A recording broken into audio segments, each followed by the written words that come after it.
Dengue পরিস্থিতির আরো খবর জানাতে চাঁদপুর থেকে যোগ দিচ্ছেন আল ইমরান শোভন। শোভন, চাঁদপুরে ডেঙ্গুর প্রকোপ কেমন, প্রশাসনের পক্ষ থেকে কেমন উদ্যোগ নেওয়া হয়েছে? আমি এই মুহূর্তে রয়েছি চাঁদপুর 250 শয্যা বিশিষ্ট সরকারি জেনারেল হাসপাতালে।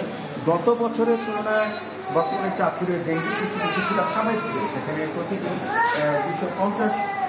250 শয্যার যে হাসপাতাল রয়েছে, এখানে বিভিন্ন ধরনের রোগ হাসপাতাল পরিচালিত করছেন যারা চিকিৎসা নিচ্ছেন তারা মূলত চাঁদপুরের বাইরে ঢাকা বা চিটাং বিভিন্ন স্থানে কর্মসূচিতে তারা সেখানে আক্রান্ত হয়েছেন। এদিকে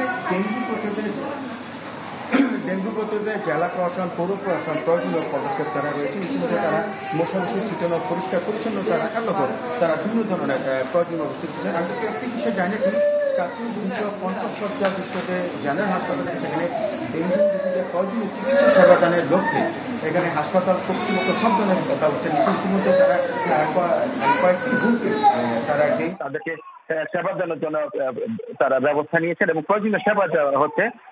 আপনাকে একটি তথ্য জানিয়ে রাখি, সেটি হচ্ছে গত মাসে চাঁদপুরে প্রায় 50 জন রোগী ডেঙ্গু আক্রান্ত এই হাসপাতালে চিকিৎসা নিয়েছেন এবং চলতি সপ্তাহে প্রায় 20 জন রোগী চিকিৎসা নিয়েছেন।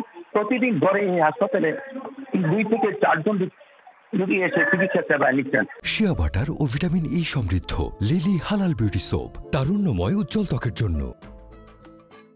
তো হাসপাতাল কর্তৃপক্ষ যেটি বলছেন, ডেঙ্গু আক্রান্ত যারা যেসব রোগীরা আছেন তারা যাতে কোনো ধরনের এখানে হয়রানি বা চিকিৎসা বঞ্চিত না হন, এখানে সব ধরনের তারা পদক্ষেপ নিয়েছেন। আর পৌর কর্তৃপক্ষ জানিয়েছেন ইতিমধ্যে শহরের বিভিন্ন পাড়া মহল্লায় ডেঙ্গু প্রতিরোধে তারা মশারি চিকিৎসা এবং পরিষ্কার পরিচ্ছন্নতার লক্ষ্য তারা বিভিন্ন ধরনের ব্যবস্থা নিয়েছেন। তবে চাঁদপুরে এই কিন্তু ডেঙ্গু আক্রান্ত হয়ে কোনো ধরনের মৃত্যুর খবর পাওয়া যায়নি, অর্থাৎ এখানে কোনো নারী, পুরুষ বা শিশু ডেঙ্গু আক্রান্ত হয়ে মারা যায়নি। এই ছিল চাঁদপুর থেকে ডেঙ্গু পরিস্থিতি নিয়ে সর্বশেষ খবর।